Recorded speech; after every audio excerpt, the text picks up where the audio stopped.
শুভ সন্ধ্যা বন্ধুরা, আমি রাজশ্রী আবারও চলে এলাম তোমাদের সাথে একটা নতুন ভ্লগ নিয়ে। আশা করি সবাই ভীষণ ভালো আছো আর আমিও খুবই ভালো আছি। এটা ছিল গতকাল দিনের ভিডিও। কালকে সন্ধ্যাবেলায় কি করেছিলাম সবটাই আজকের ভ্লগে শেয়ার করব। সন্ধ্যাবেলায় একটু বেরিয়েছিলাম দুজনে মিলে ফুচকা খেতে, তখন আর তো কোনো ভিডিও নেওয়া হয়নি।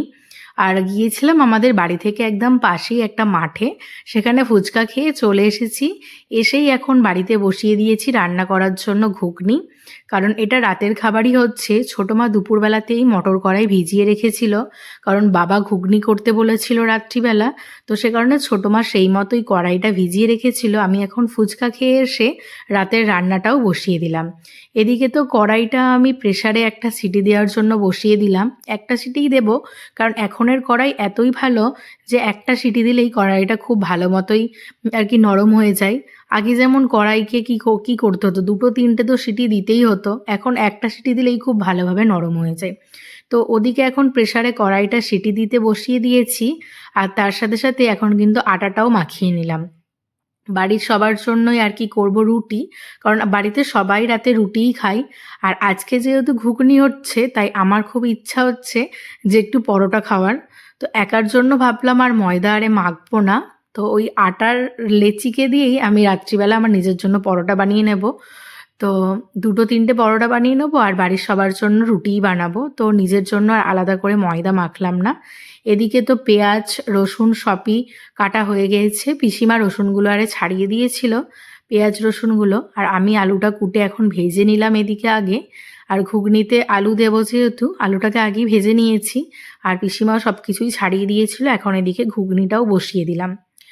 তো এদিকে তো মটর দিয়ে ভালোভাবে মশলার সাথে কষানো হয়ে গিয়েছে। আর শেষে কিন্তু নুনটাকে ভালোভাবে চেখে নিতে হবে, কারণ নুনটা এমনই একটা জিনিস, কম হলেও ভালো লাগে না, আবার খুব বেশি হলেও ভালো লাগে না। তো ঠিকঠাকভাবে দেওয়ার চেষ্টা করি। তো এই হচ্ছে ব্যাপার। আর এদিকে তো এখন নুন দিয়ে নিলাম, আর ঘুগনিটা ভালোভাবে হয়েই গিয়েছে। এখন শুধু শেষে একটু ধনেপাতা ছড়িয়ে দিলাম, আর একটা জিরে গুঁড়ো আরে ভেজে একটা মশলা করেছিলাম সেটাও দিয়ে দিয়েছি শেষে। আর তারপর পিসিমা রুটিগুলো প্রতিদিনের মতোই বেলে দিয়েছিল, আমি এখন রুটিগুলোকে সেঁকে নিলাম। তো খুব বেশি রুটি করতে হয়নি আমাকে, আমাদের সবার প্রতিদিন দুটো করে রুটি করলেই যথেষ্ট। তো অনেক অনেক যে রুটি করতে হয় তেমন কোনো ব্যাপার নয়। ওই সবার জন্য কয়েকটা রুটি করে নিলাম, আর আমার জন্য তিনটে মতো পরোটা করে নিয়েছিলাম। আমি দুটো খাবো আর একটা পরোটা আবার আমার বরকে দিয়ে দেবো। আমি আবার রাত্রেবেলা একটা অভ্যাস আছে, আমার যাই খাই না কেন একটুখানি মুড়ি খেতে ভীষণ ভালো লাগে, কারণ আমি মুড়ি খেতে খুব পছন্দ করি। এটা হচ্ছে একটা ব্যাপার, মানে মুড়িটা আমার খুব পছন্দ।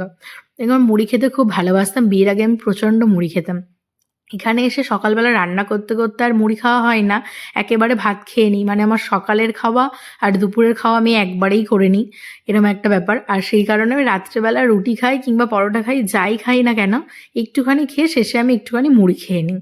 তো এদিকে তিনটে মতো পরোটা করে নিয়েছি, আর এখন কিন্তু রাতের খাওয়া দাওয়াটাও করে নিলাম। চলো তাহলে আজকের ব্লগটা এখানেই এন্ড করলাম। কেমন লাগলো অবশ্যই লাইক কমেন্টস করে জানিও।